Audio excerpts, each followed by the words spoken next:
Hello and welcome to a brand new edition of the WION-VOA Co-production. I'm Molly Gambhir. Hours after thousands of Trump loyalists and supporters stormed the U.S. Capitol building and America witnessed anarchy, unprecedented scenes at the U.S. Capitol building, chaos and violence. Rattled members of the Congress reconvened to resume counting the Electoral College votes, formally validating Joe Biden's presidential election victory. Patsy with the Kosvara has the story. Despite thousands of Trump supporters storming into Congress and clashing with law enforcement, lawmakers returned to work Wednesday night to count and certify Electoral College votes. We will certify the winner of the 2020 presidential election. Vice President Mike Pence, in his capacity as President of the Senate, reconvened the joint session of Congress hours after it was abruptly evacuated as protesters roamed the building and held standoffs with Capitol Police. Today was a dark day in the history of the United States Capitol. But thanks to the swift efforts of U.S. Capitol Police, federal, state, and local law enforcement, the violence was quelled. More than 100 Republican members of the House and 14 Republican senators had initially planned to block certification of electoral votes in 6 swing states won by Joe Biden.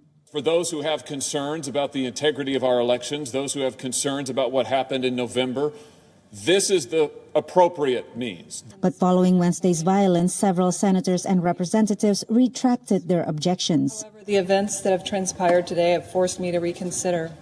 And I cannot now in good conscience object to the certification of these electors. From Wilmington, President-elect Joe Biden condemned the violence and delivered a sharp rebuke to Trump. I call on President Trump to go on national television now to fulfill his oath and defend the Constitution and demand an end to this siege. Trump tweeted a video calling for calm, but continued his baseless claim that the election was stolen. It was a landslide election, and everyone knows it, especially the other side. But you have to go home now. Twitter and Facebook, for the first time, locked Trump's accounts for posts that violated their policies.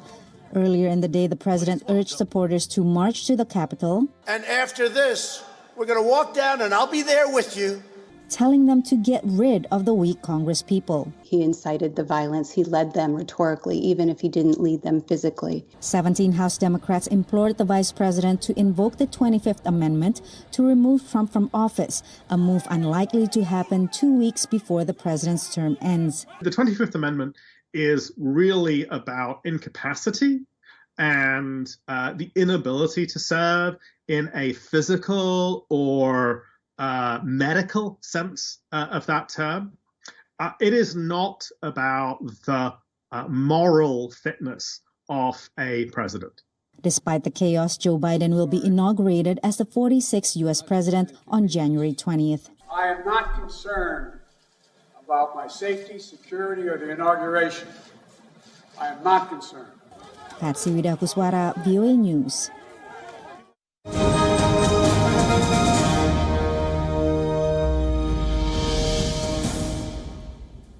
And to speak about the rather tense week in Washington, let's go across to Voice of America's Nova Parodi joining us from Washington, D.C. Hi, Nova. These were unprecedented scenes, chaos, violence, that mob instigated by Donald Trump at the U.S. Capitol building. Now, there are growing calls for Donald Trump to be impeached, for the 25th Amendment to be invoked. Tell us more about where things stand at the moment and what lies ahead. What can we expect? Well, there are growing calls both from Democrats and also from his own members of his own Republican Party to invoke the 25th Amendment. And as we also reported, this is also usually just a procedural sort of motion with regards to a president's capability, physical capability in order to do his duties. Now, whether that is needed 2 weeks before his own term is up, that is what has a lot of people wondering whether people should just wait out the next 2 weeks and then go on with the business of government, as has happened with the certification of the Electoral College votes, Molly, which has managed to go ahead despite a hitch and the hitch, and also the protesters getting into Capitol Hill. Now, the interesting thing is, a lot of Americans are waking up or are feeling a lot of confusion, disgust, a lot of mixed, strong feelings, because this is certainly not the way most U.S. presidential elections end up happening. Usually there's a commitment from both sides to honor the results of the elections, despite the bitter campaigning and all of that. Usually the outgoing president would also invite the incoming president to the White House to discuss the start of the transition. None of this has happened, even though the transition process has gone on behind closed doors. But none of the usual ceremonial trappings or even the regular pleasantries has occurred. Now, of course, we're also dealing with Donald Trump, who sometimes, often, takes things personally.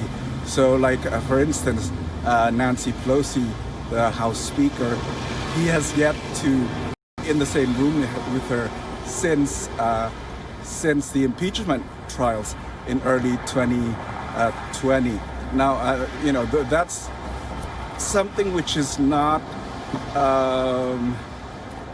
normal in U.S. politics, and we're all very unsettled here until Inauguration Day, January 20th, Molly. Absolutely. Now, Donald Trump has also promised there will be peaceful transition of power. This, of course, comes about 24 hours after a lot of criticism came his way for the scenes that were witnessed at the U.S. Capitol building. Remember when those protesters stormed the U.S. Capitol building after Donald Trump addressed them? These scenes that we have been playing out for you that were witnessed inside the U.S. Capitol building. Donald Trump was blamed for instigating the mob. These Trump loyalists and supporters essentially took over the U.S. Capitol complex. After Donald Trump had addressed the gathering, they have been demanding a dismissal of the results that were declared during the election, and now with the Congress now also formally certifying the U.S. Electoral College a victory for Joe Biden.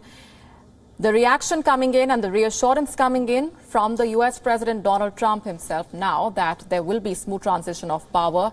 He has been making that statement. He's made that statement after that chaos and violence that was witnessed at the U.S. Capitol building.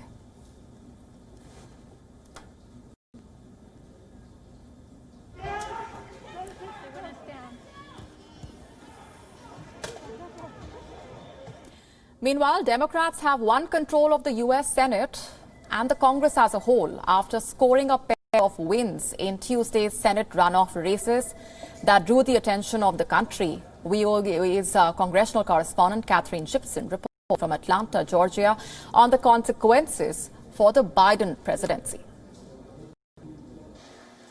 Voters in Georgia delivered control of the U.S. Senate to Democrats. This is history unfolding in Georgia right now.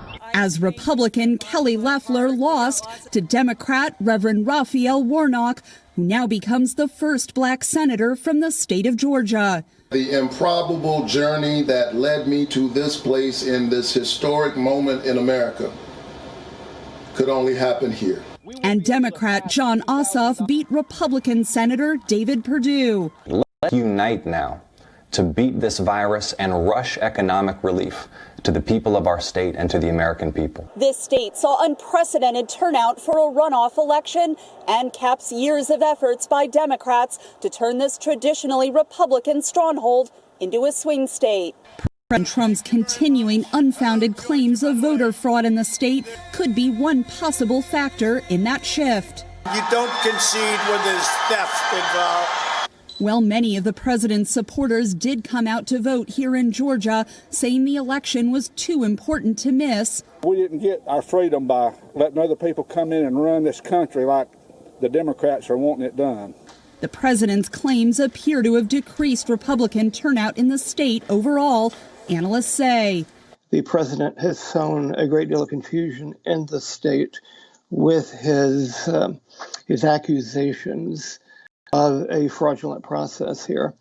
And there has been a fear among the Republicans for quite some time that might depress the Republican turnout. Vice President-elect Kamala Harris will be the tie-breaking vote in a U.S. Senate led by soon-to-be Majority Leader Chuck Schumer. And we'll get America moving again. That marks a crucial shift in power for President-elect Biden, opening up opportunities to partner with Congress to pass his agenda during his first 2 years in office. The Senate Majority Leader is really the most important person in Congress. Nothing moves forward without the Senate Majority Leader, and we saw Mr. McConnell. President-elect Biden will take office backed by Democratic majorities in the House and Senate, the first time the party has controlled both chambers in a decade.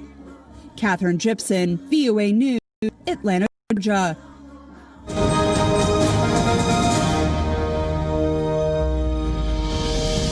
And going back across to VOA correspondent Nova Parodi, who's with us. Nova, how important was it for Joe Biden to have gained from 2 Georgia runoffs? It is a significant win and a huge setback for the Donald Trump camp. Yes, it is certainly a significant gain for the Democrats, and especially because during the Senate races that happened concurrently with the presidential election in November, there was a lot of hopes that Democrats would pick up a few seats, but that ended up not being the case. What ended up being the case was that they lost the seat for Alabama, which they were widely expected to do, a very conservative state that Democrats have not had traditionally had that much luck in. And also after that, they also gained a seat in Arizona.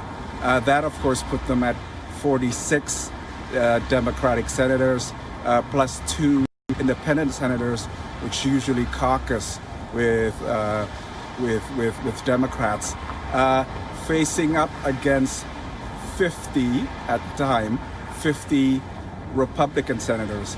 Now, what this does is puts it back on parity. There are 50 Democrats and independents, and also 50 Republicans. And this means that the tie-breaking vote will be made by Vice President Kamala Harris. This is certainly an important development, considering you do want to get legislative victories, and if you do not have any sway in the Senate, especially where you deal with confirmation of officials and also arms sales, all the other things in relation to domestic as well as foreign policy. If you don't have any leeway in all of this, you are left without the ability to enact any changes. Now, Joe Biden has, of course, prioritized the coronavirus pandemic, and with this, he can at least count on several allies in the Senate to help with several policies, and also including in the stimulus, in possible future stimuluses, to offset or mitigate the economic impact of the pandemic, Molly. And so this is very important as well, especially considering usually a president's party will be doing much worse 2 years down the road when the next midterms are held, Molly. Right. So at least for the coming years, incoming President Joe Biden will have greater leeway when it comes to the agenda setting and when it comes to his agenda within the Congress.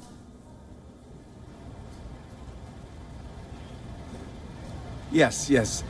So at least the Democrats have never seen a Democratic majority in the Senate for a very long time.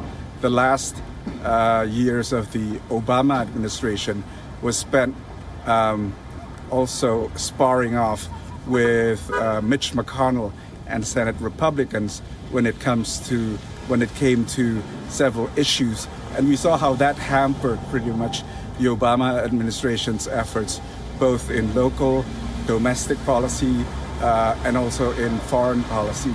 Now in domestic policy, one ongoing issue that has been hampered by this deadlock has been immigration reform.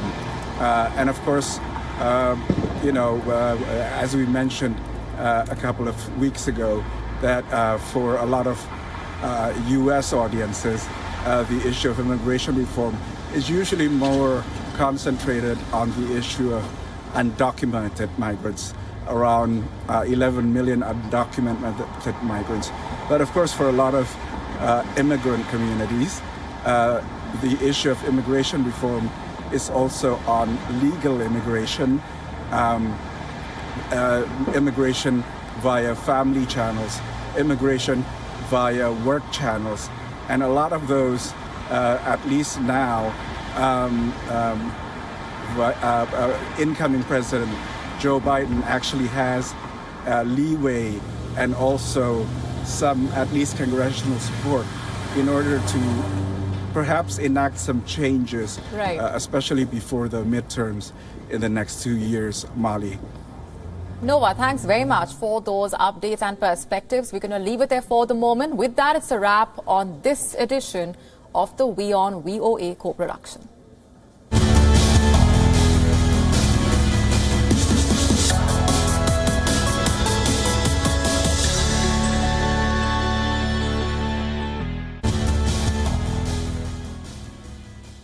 WION now available in your country. Download the app now. Get all the news on the move.